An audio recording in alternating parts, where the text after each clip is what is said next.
forget to do that. Over the course of this series, we've been working our way through the timeline of the U.S. history, right, to better understand how we arrived at the world we currently inhabit today, the social climate, the state of political affairs, these kinds of things. My goal isn't simply to teach dates and events, but to examine the relationships between them, to understand how institutions, ideas, policies, and people have shaped society that we live in and what it means for our future. Before we begin today's lecture, let's briefly review where we left off. Okay, there was a lot. So we recently covered World War II. World War II, how World War II basically leads to the civil rights movement as we know it today. 1 second. Sorry about that. Like I said, I'm juggling. I need some grace today. And where we left off, we were exploring how Black people were reflecting on what it means to be African American outside of the American context, right? There was a lot that we covered, a lot of sentiments. If you're curious about anything that I talk about, that I mention, that I allude to, that you're not familiar with, and I might be referring to something that we covered in like a previous lecture, you're welcome to go ahead and go to my YouTube channel where all of these lectures are recorded. Okay, let's go ahead and mute the mic here. If you happen to jump into the lecture session, be sure to come in with your mic muted, okay? If you have a question or something like that, then feel free to unmute your mic. You're perfectly fine to do that, right? For everybody who's joining me on Instagram Live, welcome. If you'd like to follow along with the lecture on the slides that I'm discussing today, you can click the link in my bio, right, and join the Zoom session. Not only will you be able to see the slides in full, but you'll also have the opportunity to interrupt me, ask questions, or participate in the discussion in real time. If you'd like to access the slides without my head blocking half the screen, you can join my Patreon, where I make the presentation materials available to supporters. That said, I want to be very clear, these lectures and educational materials are available free of charge.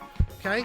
Education should be accessible. Patreon is simply a way for those who wish to financially support me and my work to help sustain it and to make future lectures even possible. And for those of you who might be watching the pre-recorded version of this on YouTube, thank you for spending your time with me. If you'd like these conversations to be valuable, please consider liking the video, subscribing to the channel, sharing these lectures with your family and friends and colleagues or your communities. It's the best way to grow this work through word of mouth. And with all of that out of the way, let's go ahead and let's get started here. Turn off this music.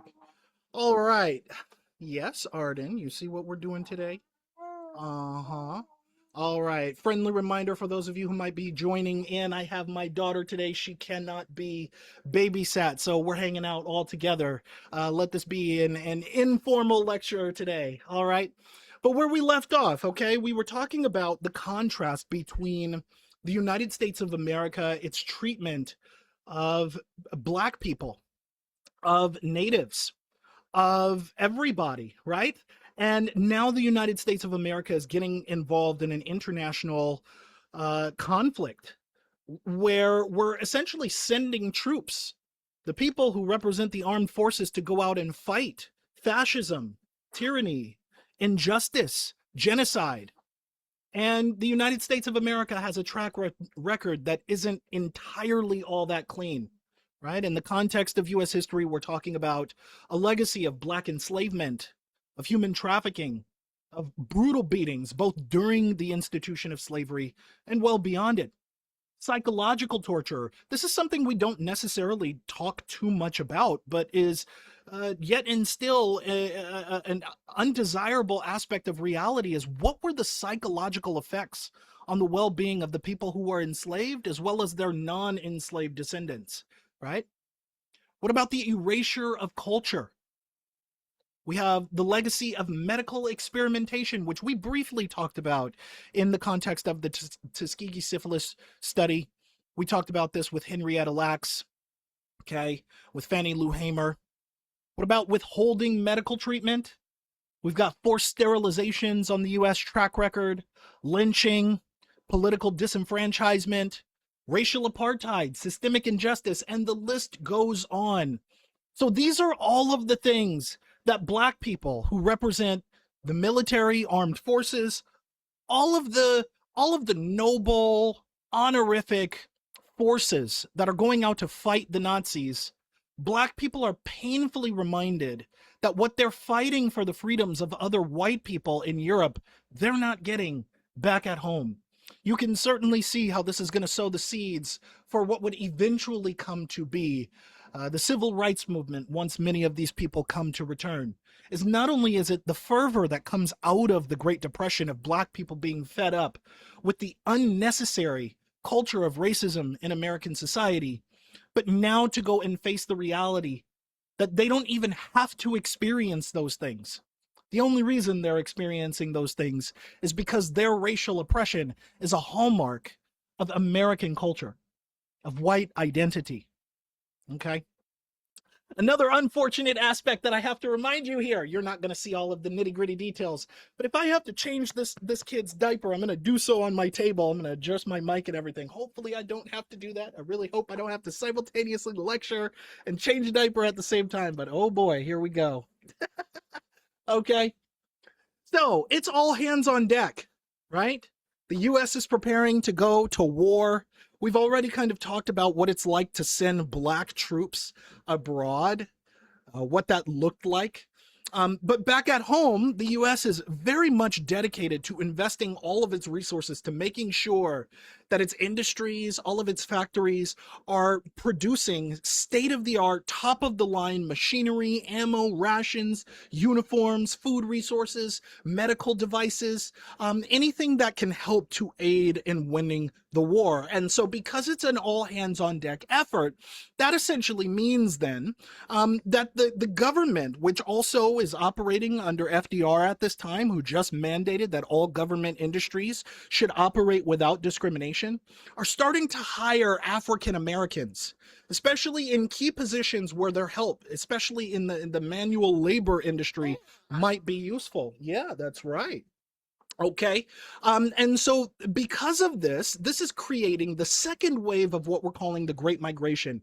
If you recall, a few weeks ago, I showed you a map of the exodus of black people from the South into the industrial North. And if you recall that map, or if you happen to go back to that lecture, you're also welcome to go to Google Images and look at a map of the Great Migration. You'll see that it happens in two waves, right? Where the first wave of the Great Migration was black people fleeing violence and toxicity and vitriol out of the South.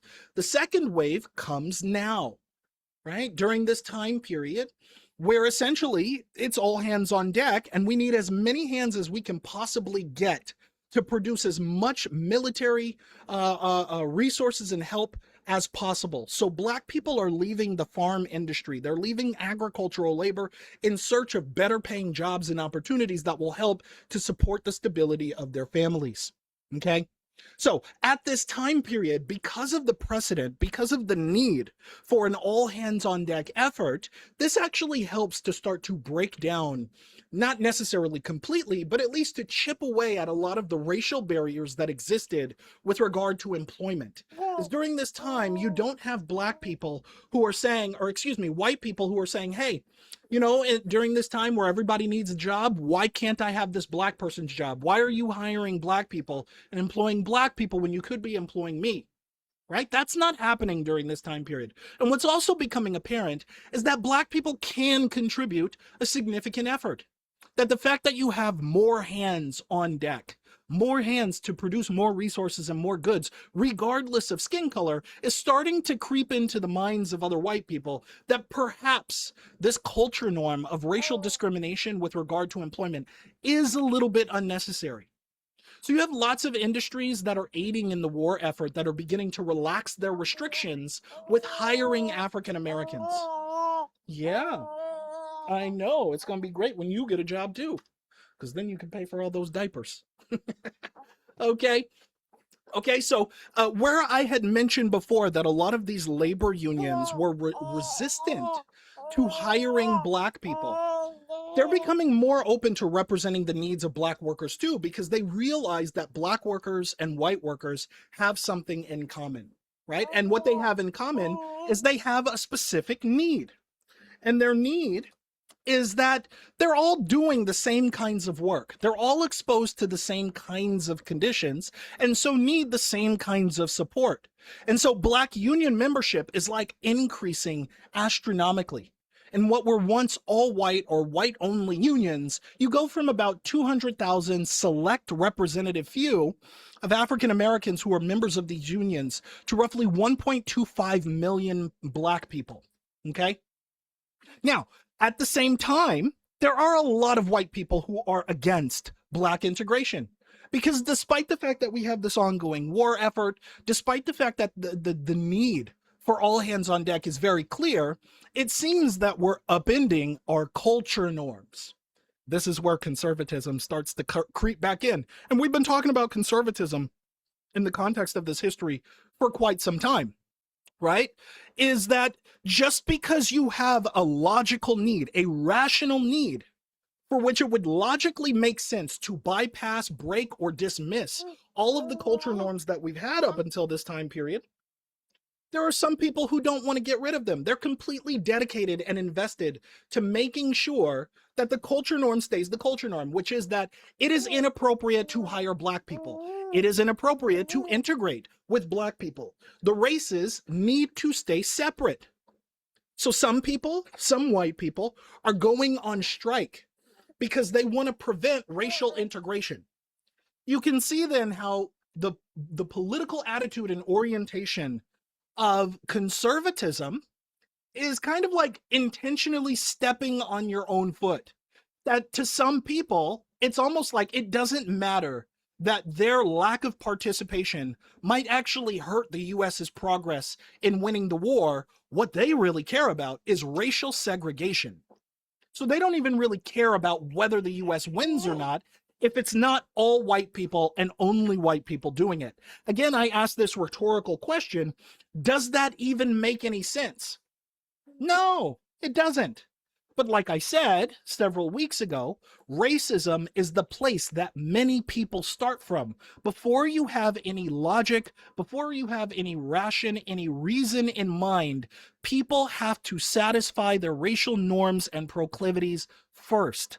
And you will often see this repeated pattern, this repeated theme and phenomenon that stays pervasive in American society all the way into 2026. That you have certain politicians, certain political activists, certain forms of legislation that seem to put racialized sentiments first before all logic and reason even comes into play.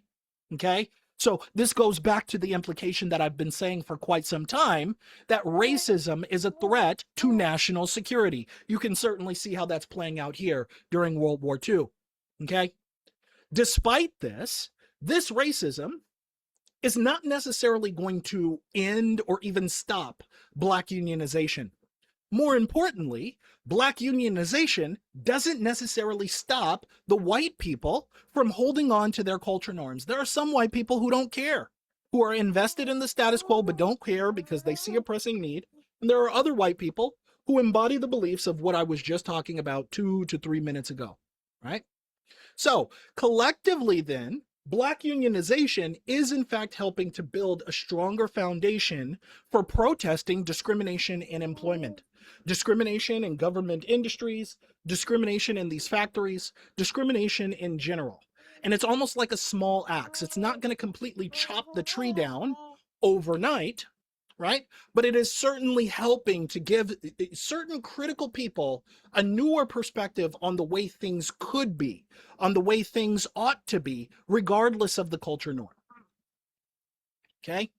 So now, here's FDR that is doing whatever he can to get all hands on deck, which means increasing recruitment in armed forces. Okay? And in order to increase recruitment into armed forces, he's incentivizing this.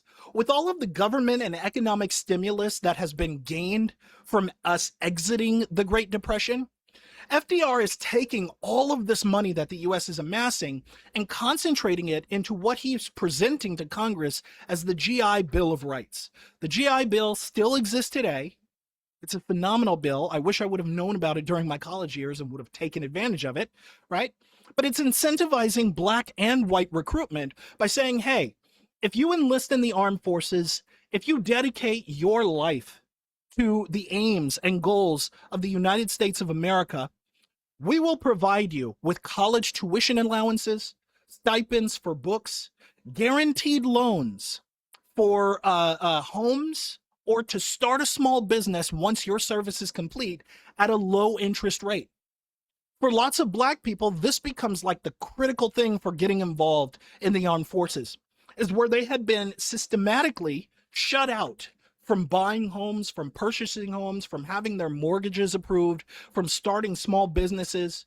Now it seems like the US government is almost doing a complete 180. And that 180 is now Black people can actually get into the home ownership market? Yeah, sign us up. So as you're seeing in this picture above me here, Black people and people who are enlisted in the armed forces are even recruiting more Black people and saying, hey, not only are you getting enough money to be able to support your families, but here's what you get on top of this, okay? And so that's serving to increase recruitment. But here's a caveat. Before the Bill of Rights can even get passed by Congress, you need key votes of approval, key congressional votes of approval. And yet again, here is a conservative representative, Mississippi Congressman John E. Rankin, who is threatening to sabotage the GI Bill if there are not certain clauses added to it. And he's insisting that in order for his key vote, I think in John E. Rankin's case, it was him and a few other conservatives who had the power to essentially stop the bill from getting passed. And they said they'll vote in favor of the bill, but only on the condition that they add a clause that says that state and local veterans administrators can control the distribution of benefits. Now, the language here on its own seems to be fairly neutral, but if you're keeping the historical legacy of conservatism in mind, while also keeping in mind that the GI Bill is incentivizing the inclusion of Black people, okay, all right, then what does he have up his sleeve? Well, if state and local veterans administrators can control the distribution of benefits, then that means that essentially they can give all of these GI benefits to white veterans and their families while systematically denying the same privileges to Black people. So within the first year of approval, okay, because FDR and his cabinet added that clause to this bill, the bill was approved, and it was approved with this clause included. Within the first year in Mississippi, local officials had approved over 3,000 home loans, but only 2 of them went to African American veterans. Okay? So now we're starting to reveal that the language of the executive order here to hire without discrimination, to administer benefits without discrimination, is not, it doesn't have the nuance to be able to account for the legal loopholes that certain conservative politicians can jump through in order to make this happen. Is that technically, with 3,000 home loans approved and 2 going to African American veterans, he's technically not discriminating because there are more than 1 African American veterans getting approved for home loans. But all of that money, most of that money, is going to white veterans and their families.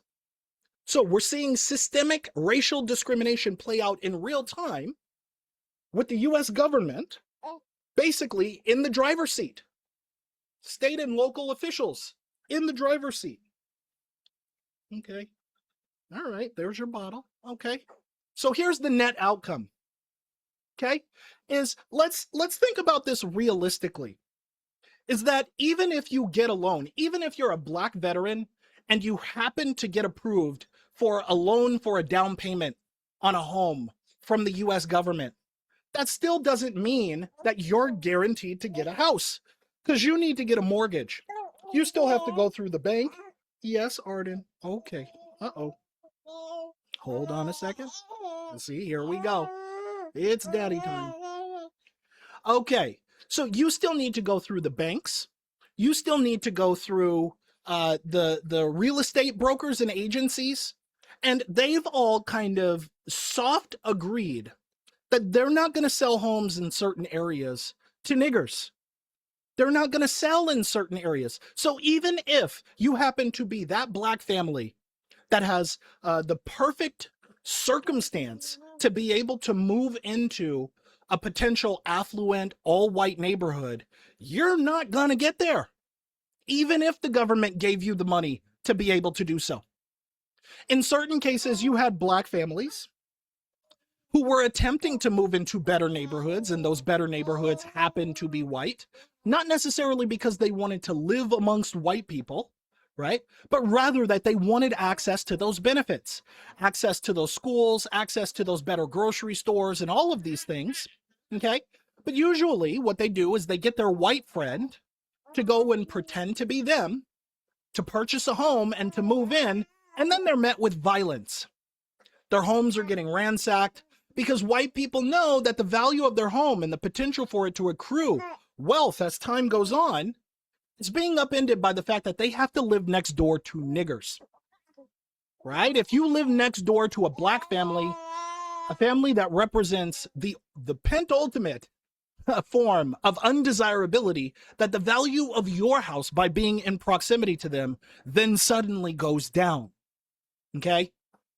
So the GI Bill was an attempt to increase recruitment into the armed forces and to incentivize recruitment. And on that front, it worked, but it did not work in terms of allowing black people to have access to the wealth building opportunities that the rest of white America had historically and normatively had access to during this time. In the modern era, this is how it plays out, okay? It looks like this or something like this. This is Census Bureau data presented by Zillow during this time period. What you're looking at is home ownership rates patterned by race, okay? Where we have the navy blue color that represents white people.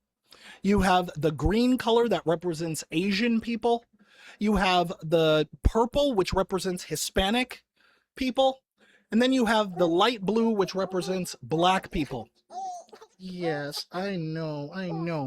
And during this time period, what you can see, while we're talking about the 1940s, you're not going to have data during this time because we're in the middle of World War II. But prior to this, there's a clear race pattern disparity all the way up to, let's assume, like 1940, right? Where white people own homes at significantly higher rates than all other people of color. Okay. All right, there's your bottle. And then by the time we get to after World War II and the Cold War, technically, we still see that overall, all home ownership rates increased, but there's still a race pattern disparity, with white people representing the statistical majority and black people the statistical minority, right? And the only overlap that we really see is between blacks and Hispanics, where the overlap for Asians is really just about the demographic increase of Asian people in the United States of America as time goes on, okay? Another way to look at this is more like in the present era. This is a different span of time, okay? This is the same graph, same data set. It's just we're looking at approximately 1994 to about 2022, 2023, or something like that, okay?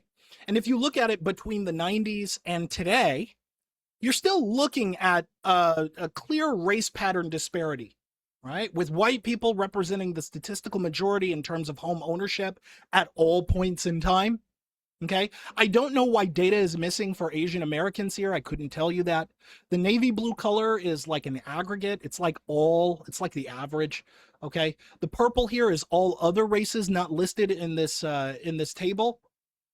Okay, and then the orange color and the green color here are Hispanics and black people, respectively. Okay, so a clear race pattern disparity that ties all the way back to the passing of the GI Bill during World War II.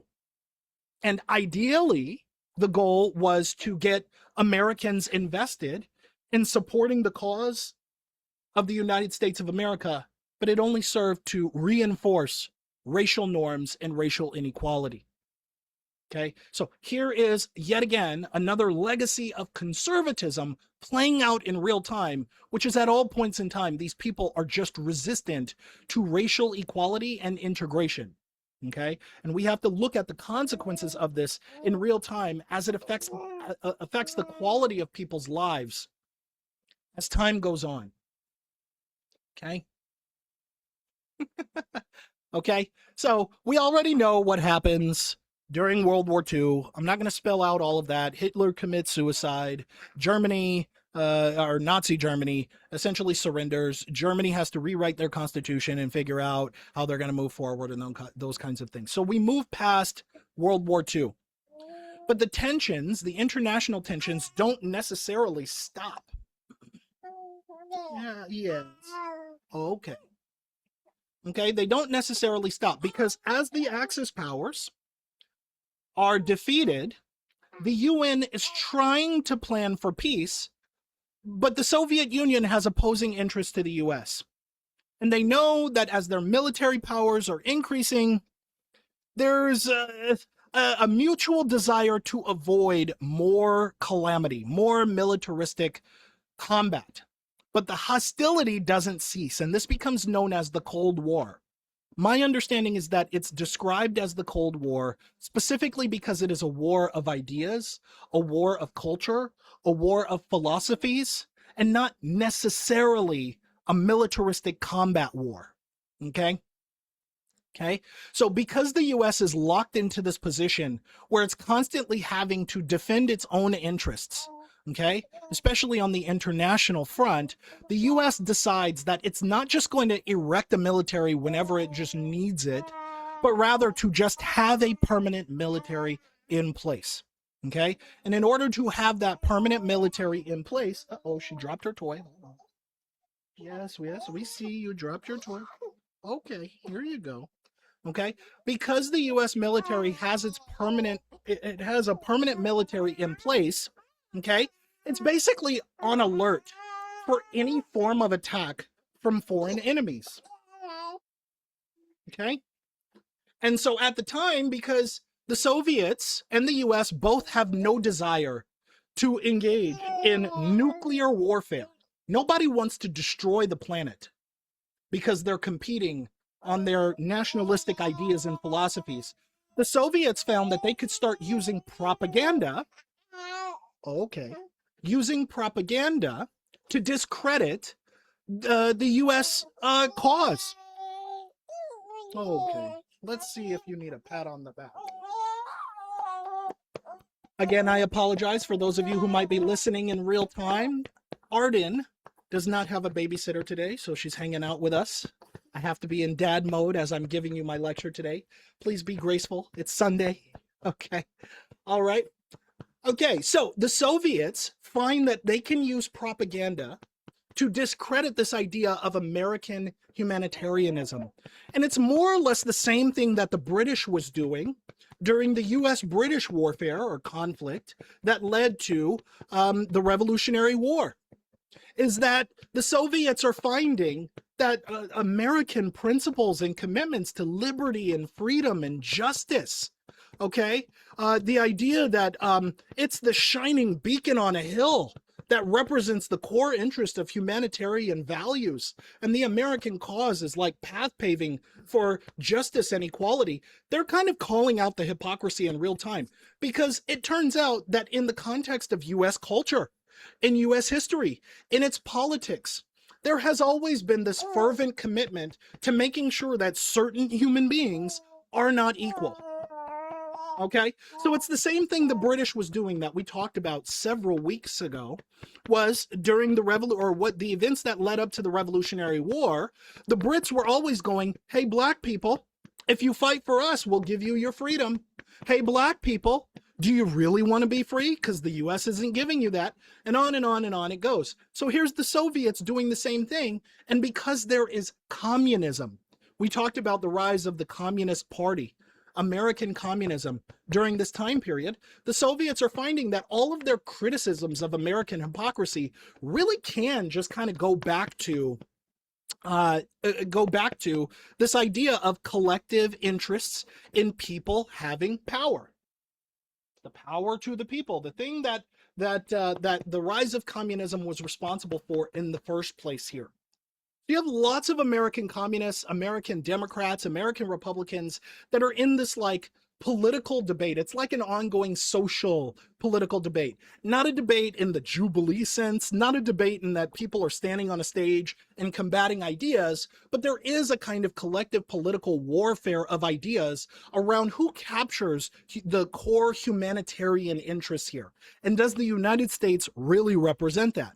Okay. So W.E.B. Du Bois and Ralph Bunche at this time, they kind of represent two distinct competing philosophies during this particular time. W.E.B. Du Bois is on the more critical side of the U.S., right? Is that has always really been critical of white supremacy, has been critical of white people's investments in maintaining the status quo, right? Making sure that its colonial system, its legacy of racial apartheid stays in place. And he's not necessarily wrong. He's not wrong there, right? But at the same time, right, he does kind of represent a sympathy with the Soviets during this time period. He's finding that the criticisms that the Soviets have of the U.S., the propaganda that they're pumping into the U.S. Communist Party, all of those things he's finding that fundamentally he agrees with. Ralph Bunche, on the other end, would you like some milk? No? Okay. Ralph Bunche, on the other end, he's aware of the progress that America has made.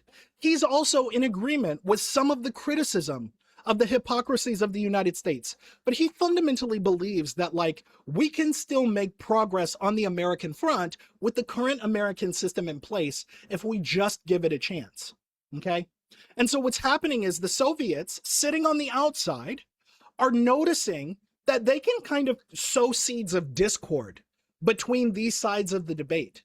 Now, I'm not saying that either side, either Ralph Bunche or W.E.B. Du Bois, is wrong. I think there's pros and there's cons to both sides of the philosophies that they both represent, right? But having said that, Bunche is on this end where he says that, like, the U.S. has to be simultaneously committed to the freedom and equality of its own people, the freedom and equality of African nations, as well as elsewhere, okay? So the Soviets are finding that, yeah, there's division here. Maybe we can sow some more division and kind of destabilize the U.S. in order to advance our own interest. Okay? So they're kind of pumping in divisive communist propaganda into these debates, which then gives lots of conservative Americans this belief that communism itself is the problem. Okay? This is where we get into what this is called the Red Scare, okay? Which is that the Soviets at this time period really were pumping in communist propaganda to try to sow discord and division in the United States. And that much is true.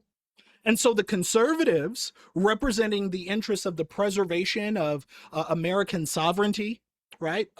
Perhaps its culture norms and its values. Yes, they have the interests of white supremacy in mind, but they also, to some extent, just have the fundamental interests of preserving the sovereignty of the United States in mind too. They're starting to vilify communism. Okay, so communism becomes this like all-encompassing, generalized political philosophy that it becomes synonymous with like being anti-American, which is not necessarily the case, because as I already said, you have W.E.B. Du Bois, who finds that he agrees with American communist philosophy, Ralph Bunche, who somewhat overlaps those things. I would say he almost represents a hybridized political interest between core American communist values, but also core American conservative values, right? And then you have the conservatives on the other end who just see the commies as the commies, and they're all bad, and they all need to go, and they all need to kind of get kicked out.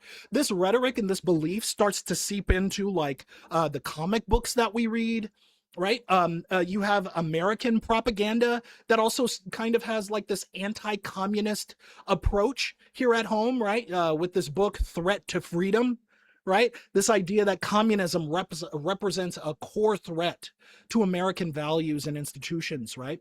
So, in this case, I would go so far as to say, in retrospect, conservatives kind of won on this front, is that the word communism has successfully become synonymous with like a pejorative notion of like being bad, right? Communism is just bad.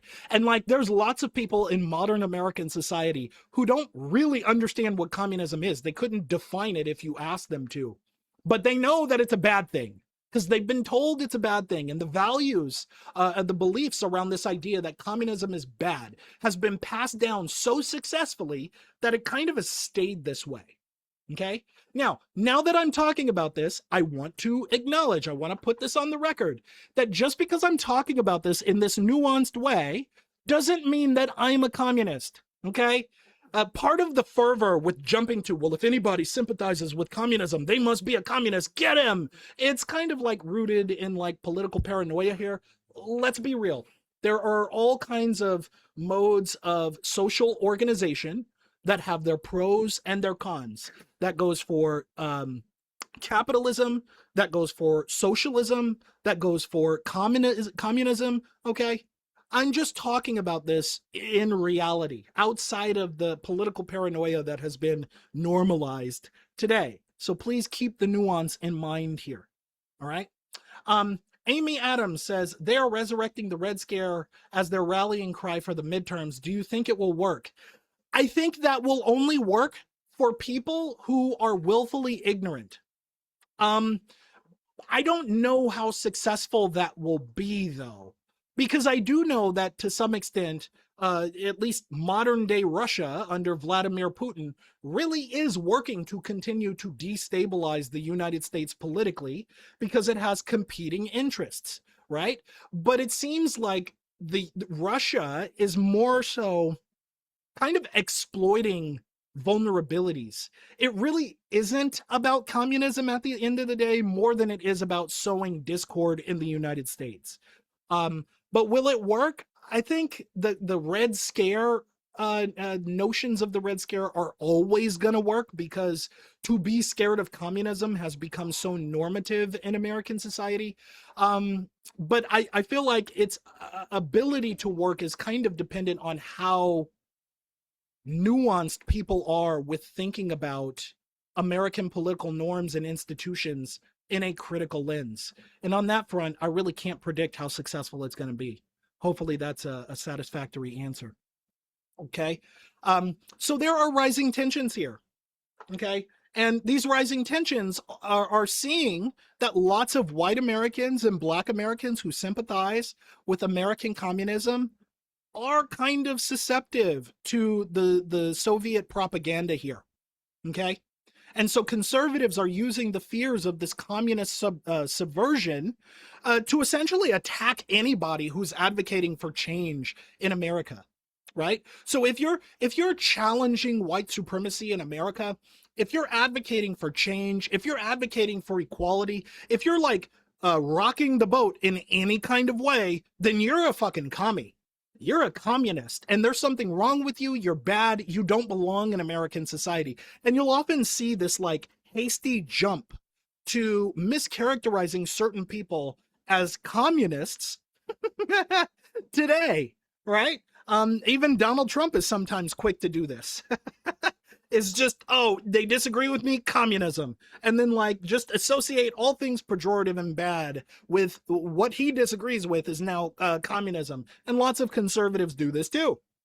Okay. So now there becomes this thing in American society where, at least for a time, there isn't the ability to distinguish genuine people who still have core American interests in mind, but are advocating for critical and fundamental change.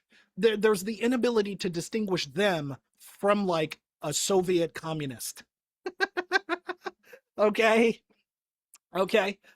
Because at the end of the day, the Communist Party was kind of advocating for African American civil rights and freedoms. So the US, at least formally, begins to get more like politically involved with like trying to weed out communism, because communism and its susceptibility to Soviet influence represents a kind of threat to national security. But right? Um, and on that front, there is some merit behind that claim. Is that if the minds and hearts of Americans can be susceptible to Soviet influence, then that does potentially compromise national security to some extent, right? But it just becomes this gray area where if you cannot distinguish between Americans who are advocating or using their First Amendment rights to advocate for necessary change in American society, if you cannot distinguish that from communism of the Soviets, there's a fundamental problem here that can also lead to a breakdown of civility and order, right? So during this particular period in time, I would say that the political inertia during this time is ultimately responsible for why many Americans view communism to just be bad. Is that you have Joseph McCarthy, who is leading the House Un-Americans Activities Committee, or the HUAC, to essentially identify any communist or communist sympathizers and then to publicly tarnish their reputations, to assassinate their reputations, not necessarily the people, okay? They're not killing anybody, but they're assassinating their reputations, trying to make it so that if you are a communist in American society, it's like impossible to live. You don't have the privilege that a normal, fully functioning, full citizen of the United States is going to have, because no one wants to associate themselves with you because you're a communist. Okay, so it creates, for total irony here, a kind of witch hunt where if you're a communist, we're going to get you. The US government is going to get you, and they're going to make it so that essentially it's like damn near impossible to just live peacefully as a US citizen. So one of the people at this forefront was Paul Robeson, who I had briefly mentioned several weeks ago. He was this prominent Harlem Renaissance era actor, a Shakespearean actor who played lots of roles as a black man where he was dignified, and who identified as a member or at least a collaborator with the American Communist Party. Well, during this period in time now, right, where he's using his celebrity status, his political platform to advocate for fundamental rights and freedoms in American society, fundamental change, he actually then becomes one of the more prominent defenders of the Soviet Union, which then sticks him out like a sore thumb or a crooked nail to the US government as one of those people they need to target to delegitimize and make it really, really difficult for him to essentially continue to live his life in American society as a communist sympathizer. Okay? So, where Paul Robeson, who was fairly popular during this time, was consistently linking black struggles to like struggles in Africa, to the colonial struggles in India, to the colonial struggles in Asia, as well as Latin America, kind of uniting the people, the global people on this front to essentially become anti-white supremacy, pro-racial equality. As a communist, the US government revokes his passport, and they revoke his passport on this idea that he is kind of undermining or representing conspiratorial interest to undermine the United States. Okay? So he's using his platform to attack racial discrimination, racial segregation, white supremacy, things that, again, logically and rationally, I think any decent-minded person would fundamentally agree with, but because he is a communist sympathizer, the United States is revoking his passport. Now, one could make the argument that this is a violation of his First Amendment rights, his constitutional freedoms. But again, keep in mind, keep in the back of your mind this notion that racism is the first place we start before logic and reason come into play. Is now that you have somebody who represents and is gaining momentum in representing challenging white supremacy, challenging racial norms in American society, that you can almost bypass his constitutional rights and kind of fuck him over anyway. Okay? Arden is sleeping now. Okay. I was like, oh my God, how am I going to juggle feeding her? I don't know what she needs. I hope I don't have to change her diaper. Now she's knocked out. Okay. So during this time period, um, where FDR didn't like officially desegregate the military more than he let's say informally desegregated the U.S. military by mandating that we're just gonna in practice get rid of all of the segregation in the U.S. military, because Harry S. Truman is clearly seeing that there are increasing tensions between the US and the Soviets. The Soviets are pumping communist propaganda into the United States. There's a kind of doomsday clock on the global political front. No one knows if we're going to go to nuclear war with the Soviet Republic. Okay. Harry S. Truman is just like, well, look, it's very clear through the eye of history that racial segregation is like the U.S. stepping on its own toes when it comes to the military. So with Harry S. Truman becoming elected president of the United States, he explicitly moves to desegregate all U.S. military branches. Okay, basically making recruitment or more recruitment possible, as well as promotion possible, in preparation for what he anticipates to be nuclear warfare with the Soviet Union. Okay. Now, obviously, that doesn't happen. Okay. He uses his own executive order to officially desegregate this.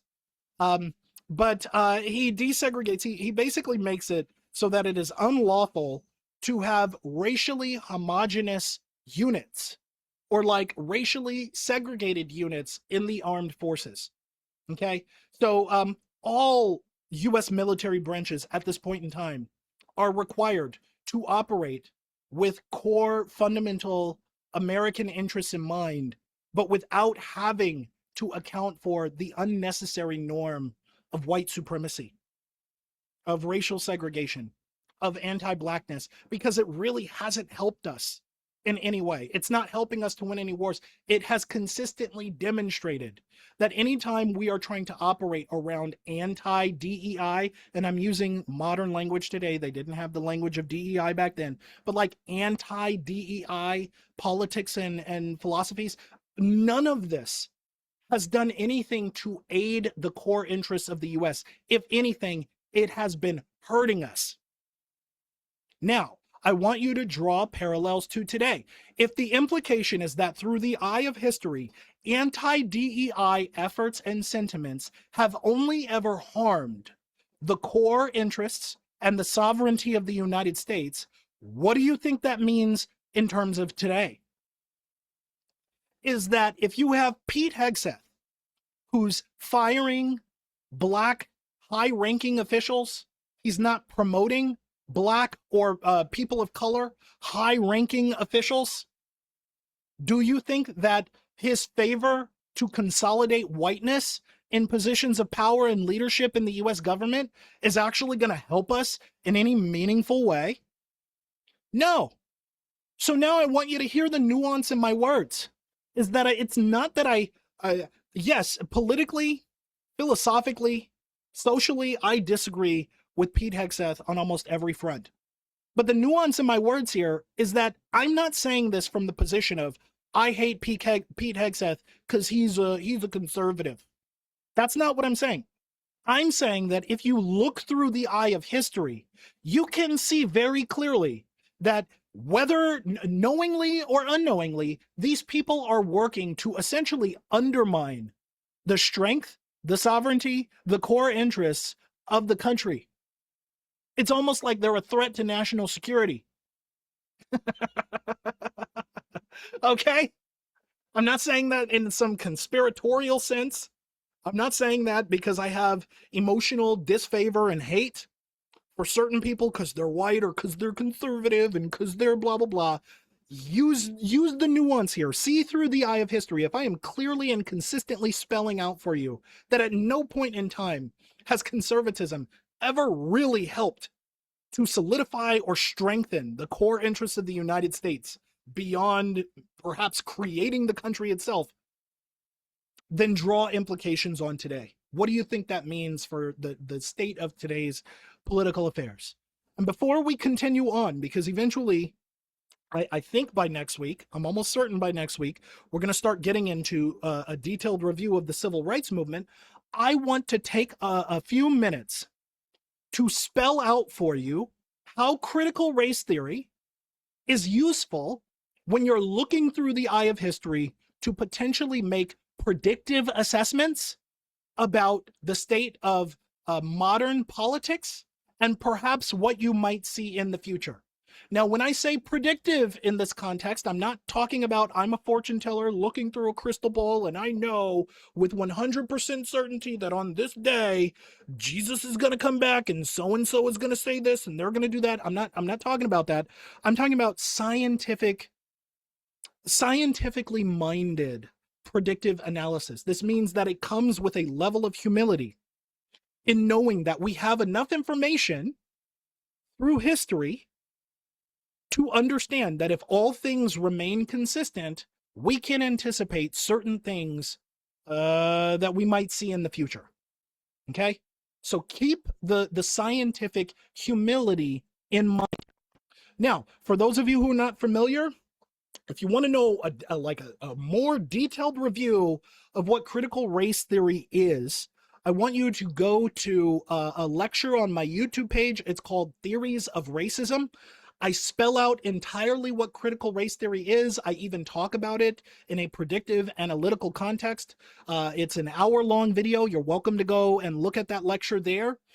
I'm just highlighting critical race theory here for a few key reasons, okay? So in defining CRT, at least for the basis, so you have the bare bones minimum to understand where we're going with this, okay? Critical race theory is an academic field that came out of examining U.S. Laws, judicial systems, or its legal institutions to understand how laws are helping to sustain and preserve racial discrimination and racial inequality in American society. Okay, it has grown since its first inception by Kimberly Crenshaw and Derek Bell. It has grown and become more sophisticated. Okay, I am kind of, at least in the context of my academic career anyway, I am trying to steer critical race theory through an anthropological lens. Okay, but in critical race theory, let's say the core premise of critical race theory is that racism exists anywhere where people do, because all people have race, all people bring with them their racialized experiences, their racialized perspectives, right? Racism is inseparable from the human experience because we cannot turn off our racial identity like a light switch.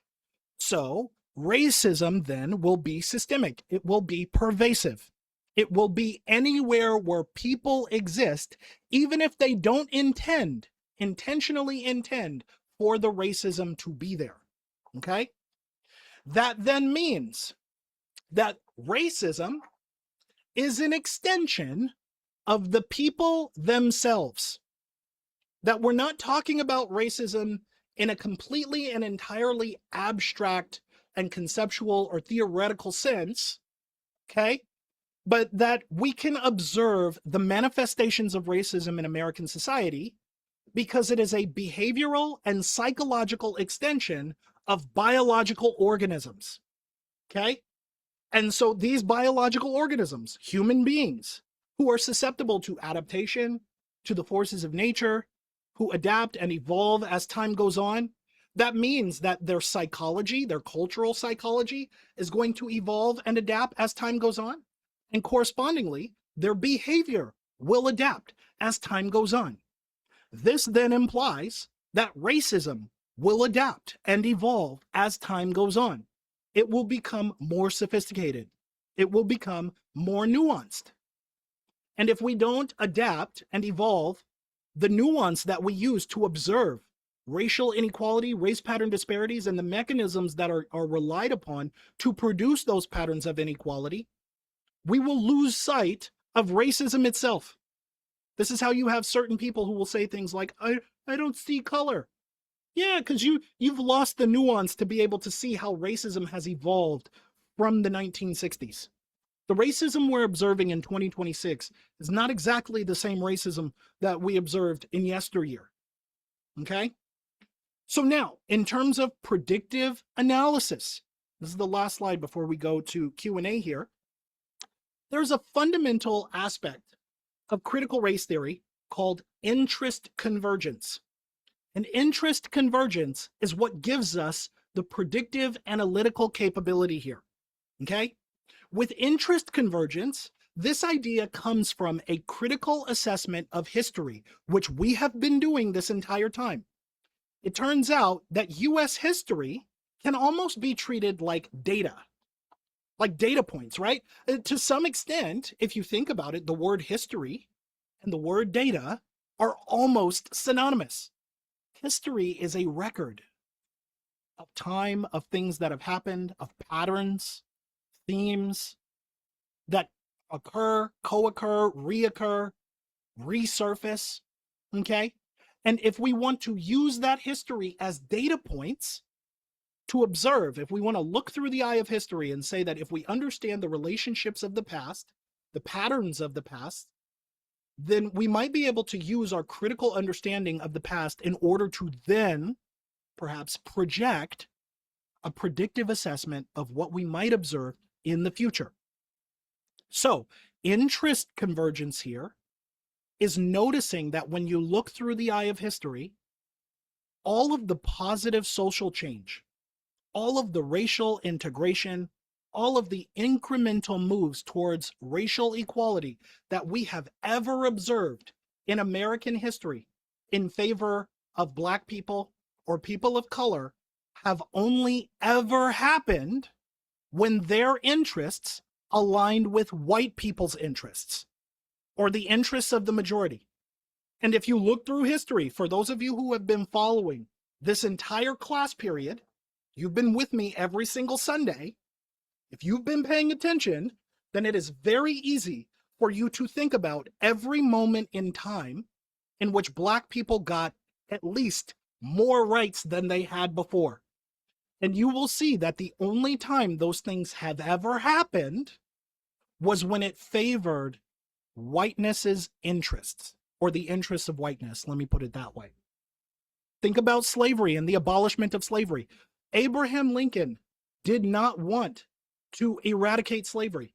He kept ensuring to the Confederates that I don't want to end slavery. I'm not going to end slavery. You can keep your slaves. I know you seceded. Just come back to the Union. Take all the time you need. Have 100 days of freedom, but come back to the Union. I'm not going to end slavery. The only reason he ended slavery was because it represented an interest in reunifying the nation. It wasn't actually about the betterment of Black people. Now, Lincoln had a change of heart. He changed his mind about Black people after the Union had won the war. But he didn't end slavery because he had a soft spot for Black people. He ended it because it gave an advantage to the Union. If you think about this in terms of Black people getting the right to vote, the only reason they got a right to vote was because Republicans had did the thing people didn't want. They ended slavery. And in order to maintain political relevancy, they had to double down on that. Well, now you're going to have to add Black people to the voter rolls, because who are they going to vote for? No one's going to vote for us if not the Black people who just earned the right to vote. So Black people get the right to vote because it serves the interests of the white Republicans in power. You see that? No one wanted to desegregate the military until Pearl Harbor. This entire time that the U.S. had been fighting, essentially with one hand tied behind its back, figuratively, we're calling that racial segregation, no one really cared about promoting Black people, giving them fair pay, making sure that they had guns and rifles and ammo, and they could go to battle in strategic ways too. No one was interested in that and until they realized we've been fighting with one hand tied behind our back, and it would actually benefit us to include Black people and treat them the same in the military. No one wanted to hire Black people even in these factories in the industrial North, until it served the core interests of winning World War II. So when you look through the eye of history here, you will see that any time racial equality has ever been granted, it was only when those interests of people of color intersected the interests of whiteness. So now, if we see this pattern and we see this trend in American history, what might that tell us about how we can go about enacting social change in the future? Do you see how I'm saying this is predictive now? Is if we understand the relationship here, it means that we might be able to manipulate the conditions necessary in order to enact more positive social change. We have to find ways to intersect the core interests of people of color and other historically marginalized groups with whiteness, and then the social change will occur. I'll give you one example of how I see this happening in the future. You can tell me during Q&A whether you agree or disagree with me. I'm open to disagreement and criticism. You're not obligated to agree with me. But on the reparations front, reparations is something that I've also talked about in a previous lecture. You can find it on YouTube. I say very clearly the ways that white people would benefit from reparations for slavery in the United States. And usually when white people hear this lecture, whether they're my students, whether they're adults, even if they had anti-reparation sentiments prior, usually by the end of that lecture, they're convinced that some kind of restorative justice needs to happen. And the reason is because I spell out in this lecture the ways that white people would benefit if reparations for slavery were passed in the country. It's essentially me positioning reparations for slavery, not just as reparations for Black people, but also the ways in which those interests intersect with the interests of whiteness, that now suddenly I'm starting to see, at least on my end, more white people who agree with reparations for slavery now. It's not a magic trick. It's just employing science in motion. Is that when you're studying American history or African American history, if you feel the need to distinguish the two, is that you're not just looking at what happened in the past, but that you can treat this history as data, as points to be understood through a more critical lens. And when you apply that critical understanding in the context of race, you can exploit key relationships in order to produce positive outcomes. This is why critical race theory is so scary. It's a boogeyman to conservatives in 2026, is because if employed in its most meritorious form, critical race theory can undermine white supremacy as a culture norm in American society. I don't say that with exaggeration. I mean that literally. Critical race theory is the theoretical academic form, field, perspective, whatever word you want to choose, that is necessary for cultivating sustainable, lasting racial equality in American society. And with that, I'll leave it there. That's the end of lecture. And next week, we will get into a review of the civil rights movement. I believe that's what the next chapter is about, is getting into the civil rights movement. And we have a lot to cover there. But with that, I would like to open up for Q&A. If any of you have any questions, thoughts, criticisms, perhaps you disagree with me, I encourage that. Please feel free. Ask your question. Also, friendly reminder for those of you who are in IG Live, if you, I can now see the feed. So if you want to type your questions in there, you're more than welcome to do so. But if it's easier to come in and join the Zoom session, you're welcome to join the Zoom chat here and just ask your question live, and then everybody can see it. We'll give a few moments for that. Any questions? Yeah, Glenda. So I don't know if I know how to ask this correctly without, Uh-oh. because, oop, Sorry.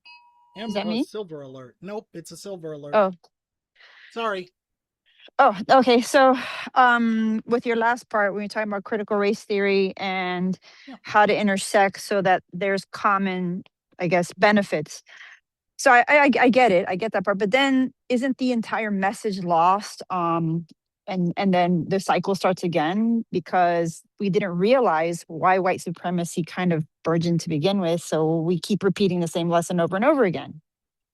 Does that make sense? I don't know if I'm asking that right. Sure.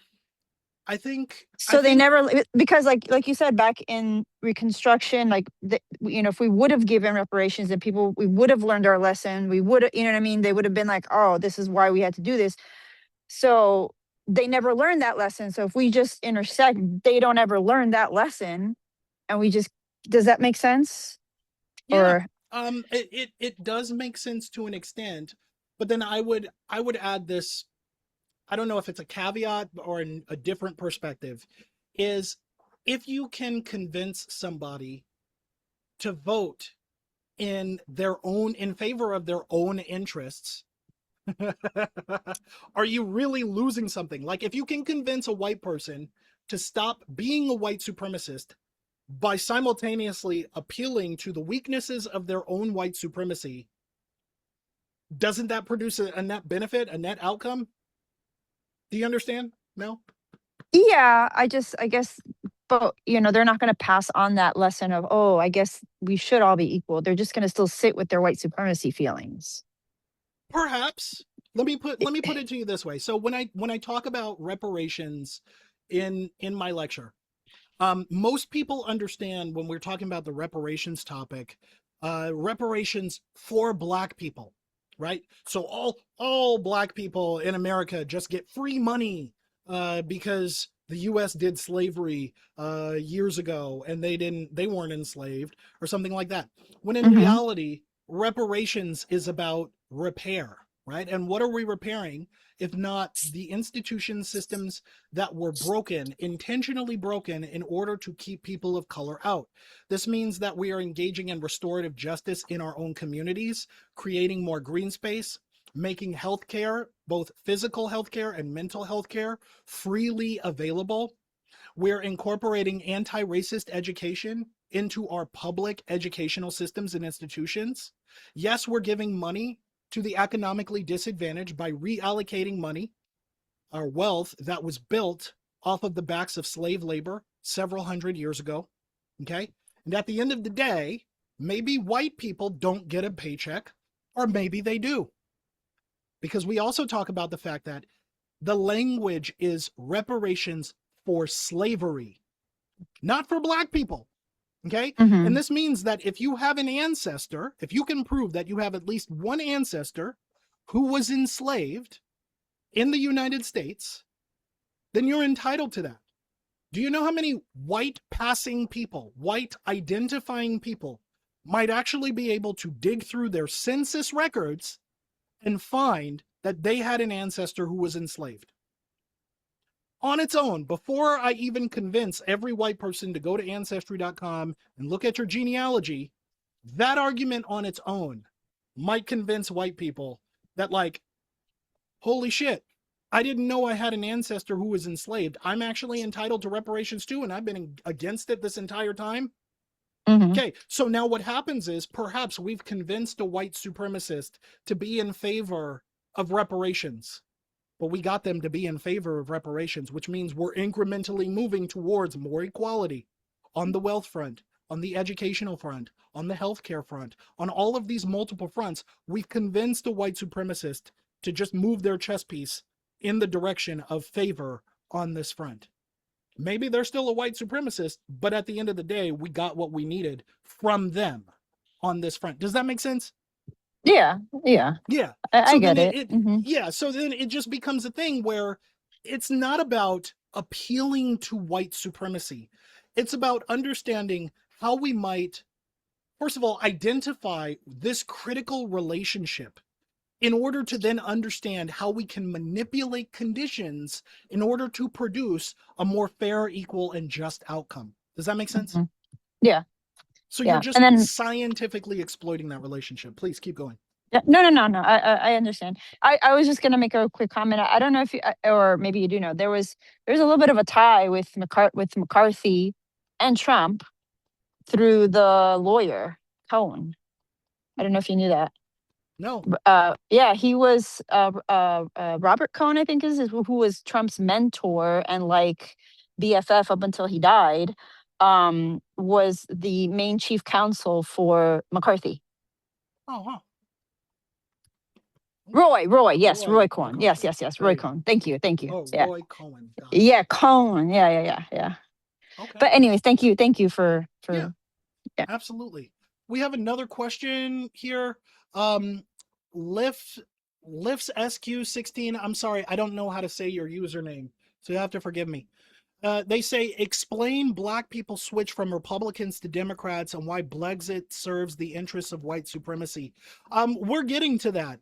Um, so the answer, part of the answer, goes back to what we were talking about either last week or 2 weeks ago. You can find where black people switch from Republicans to Democrats in my YouTube lecture.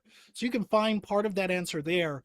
But we're getting to the party switch. We're not quite there yet. The party switch happens primarily, it's complicated, but it happens because some key Democrats, including Lyndon B. Johnson, and John F. Kennedy basically moved in favor of the advancement of civil rights. And even though they were members of the Democrat Party, which was historically a white supremacist party, you had this thing where their support of the advancement of civil rights basically put off all of the conservative white supremacists who were members of the Democrats, and they just abandoned the party and then went Republican.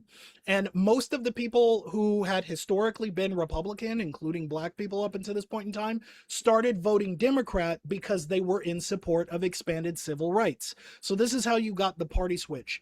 We're not there yet. I believe we'll start to get there by next week, but I have to look at my lecture notes. Hopefully that satisfies your answer for now. Moral Fox 26 asks, why do people not want reparations? I'm Heritage Seychellois, and they are a nation founded on lots of slaves. Um, in general, lots of white people don't really want or support reparations because, as they understand it, it's just giving free money to black people who haven't earned it and don't deserve it. The black people who are the recipients of this money are not the people who themselves were enslaved. So it doesn't really make sense to give people money for something that didn't happen to them. Most of these people who are against reparations don't understand that that is a woeful misunderstanding of humanitarian law. It's a woeful misunderstanding of the legacy of history in America. It's also a woeful misunderstanding of the ongoing legacy of white supremacy and racial segregation in American society. But again, if you want more answers or more information about the topic of reparations, I talk about this in my lecture on YouTube. I think it's called reparations. It's something to do with reparations. I forget the exact name of the lecture, but if you go to my YouTube page, which you can click the link in my bio and find, I think right on the front of the page, you don't even have to go digging very far. You will find my lecture on reparations and you can watch it there. It's a very good and engaging lecture. I invite you to watch it and then come back with more questions. Okay. Millet Joel or Joel asks, how is critical race theory academically defined? Oh, I defined that in this lecture, so I'm not sure when you asked this question, but hopefully I defined it for you. And if you need a better explanation, like a more detailed explanation, find the lecture entitled Theories of Racism on my YouTube page. You can find a detailed explanation there. There don't appear to be any additional questions, at least for now, but I'm open to more questions on IG Live as you're typing them out. Does anyone in the Zoom chat have any additional questions for me? We'll give a few moments for this. Carolita just joined. I don't know if you joined because you wanted to see me or have access to me, or you just had a question yourself. No, it's okay. You don't apologize. We do this every Sunday. You're not. It's okay that you're late. Technically, you're not late. This is an online session, so there's no press for time. Marilyn. I'm curious, maybe I missed it. Did you answer the question that Amy had put in the chat earlier about the Red Scare? Oh, yes, I did. Okay, I may have missed it Um, then. I may have walked away. That's okay. The answer I gave, I don't quite remember because it was in the context of the lecture slides. But I am currently recording this session.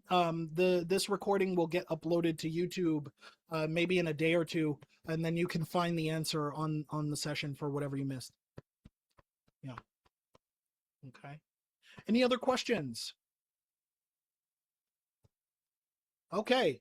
Well, I have a baby in my arms. My arm is a little tired here. Thank you so much, first of all, for the people in my session for being patient and giving me grace, and Arden grace here. Usually Arden is being watched by somebody else during this lecture time, so I usually have the free time to devote my attention fully to this. But today I had to be in dad mode too, so thank you so much for being patient. We have one more question, and then we'll wrap up here. Mosback asks, what's the shared experience between blacks and Mexicans during this time frame? It's because we forget that we have shared struggles. So blacks and Mexicans share the experience of racial marginalization and persecution in the United States basically at all times during US history. Mexicans, I would say, when you start getting into the name Mexico, you're talking about the region that Spain colonized for themselves and then created their own country. This country eventually declared independence from Spain and blah, blah, blah. But the people who are indigenous to the region we now call Mexico are Native Americans. Right? Often when you hear the name Native American, you often think about the indigenous people who inhabited the continental US, right? And the Cherokees, the Navajo, the Sioux people, etc. But actually, the Native Americans, or what we're calling the Indians, are the people who are native to Mexico, Colombia, Venezuela, Brazil. Any of these indigenous people are natives.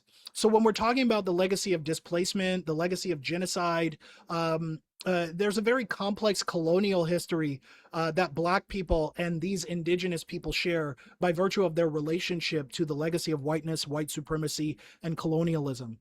So that is where our timelines, our legacies, us as a people overlap significantly. But when it comes to languages spoken, cultures, or cultures lost, some of those things we have in common, but we only have the loss of culture in common. But the cultures themselves are vastly unique and complex, and to a degree that not even I really know and can appreciate.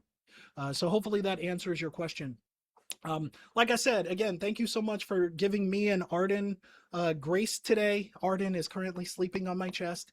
But I'm going to cut the session a little bit short. I hope you can forgive me, but it's because I'm holding Arden right now, and I would like to put her down, perhaps change her diaper and get her settled. If you can forgive me for that. On the next Sunday, we will continue this lecture. We're not going to stop, but we're getting closer to the modern era. We're getting closer to Barack Obama. We're getting closer to Donald Trump.